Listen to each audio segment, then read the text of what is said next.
विद्यार्थी की दिनचर्या क्या होनी चाहिए? विद्यार्थी की दिनचर्या ये होना चाहिए कि वो सुबह जल्दी जागे और जाग कर पढ़ाई करे।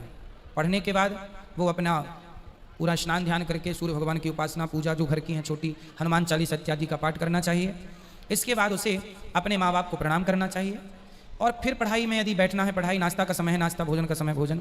पढ़ते समय खाते जैसे आप नाश्ता भी कर रहे हैं ना, तो नाश्ता करिए खाइए पर ध्यान आपके पढ़ाई का हो कि क्या पढ़ा था।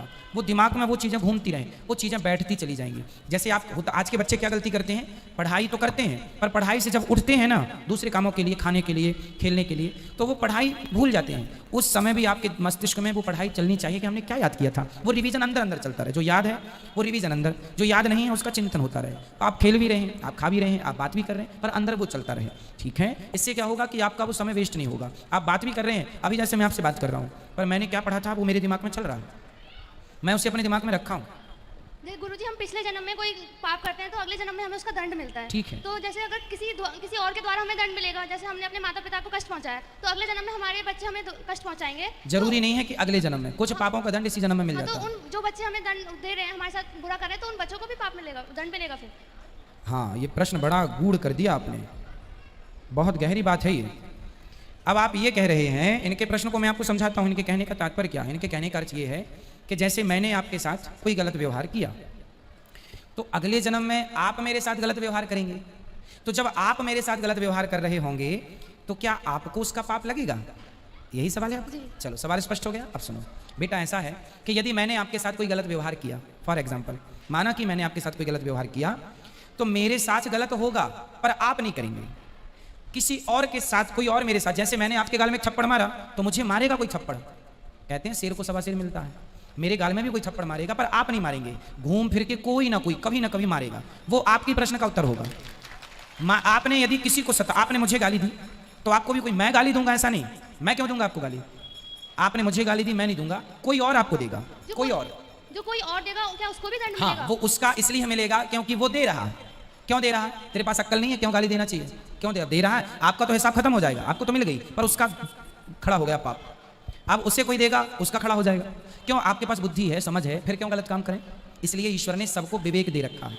हम कहेंगे कि कुआं में कूद जाओ, आप कुआं में नहीं कूदेंगे क्योंकि आपको विवेक है। उसी प्रकार जब आप गलत करते हैं तो आपको ये पता होता है कि गलत है, फिर क्यों करते हैं? इसलिए उसका दंड उसको मिलेगा।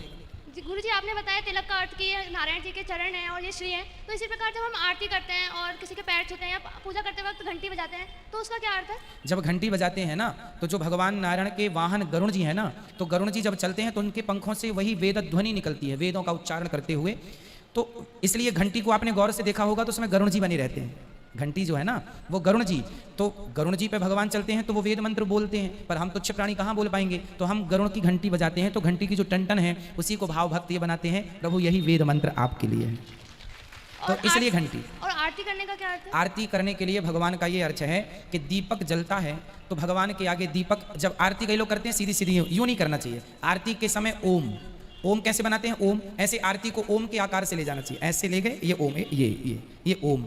तो 4 बार चरणों की, 3 बार चरणों की, 4 बार छाती की, 7 बार मस्तक की और फिर पूरी 7 बार, ये आरती का क्रम होता है। लेकिन गुरुजी जैसे लड्डू गोपाल जी तो छोटे होते हैं। बता रहा हूँ बेटा, हाँ लड्डू गोपाल जी भले छोटे हैं पर चरण तो होंगे ना। तो भाव ये है कि हम इनके चरणों की कर रहे हैं, फिर इनके हृदय की कर रहे हैं, फिर सर्वांग मुख की कर रहे हैं, फिर पूरी भाव। भगवान छोटे बड़े नहीं होते, भाव बनाते रहे, है ना। तो आरती ऐसे की जाती है। आरती इसलिए कि जैसे दीपक प्रभु हमने आपके सामने जलाया है, ऐसे आप सदा हमारे मन में अपनी भक्ति का दीपक जलाएं ताकि हमारा ज्ञान आपके लिए बना रहे। भक्ति का दिया, ज्ञान का दिया, दीपक इसलिए जलाते हैं और आरती दीपक से होती है अर्थात।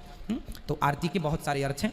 ये एक सुझाव था कि जैसे कि आते हैं भक्तजन, तो आज जैसे प्रश्नोत्तरी होगी तो सभी के प्रश्नों का उत्तर नहीं मिल पाएगा और उन्हें आज जाना होगा तो कल नहीं प्रश्न कर पाएंगे, तो इसलिए उनका जो प्रश्न है आप एक पर्ची पे लिखवा के ले लिया। हाँ, ये आपने अच्छा सुझाव दिया, तालियां होनी चाहिए बहन के लिए। अब देखो, बहन ने कह दिया है कि आपके प्रश्न ना हो पाए तो आप एक कागज उठाओ, कलम उठाओ और अपने प्रश्न लिख के हमें दो। आप चले भी जाएंगे तो कल हम आपके प्रश्नों से शुरुआत कर लेंगे। हमारे और हमारे परिवार की तरफ से जय श्री। जय श्री। ये दादाजी को देना बेटा, रवि इनको खड़े हो जाइए आप। खुश रहो बेटा, बहुत अच्छा सुझाव दिया आपने।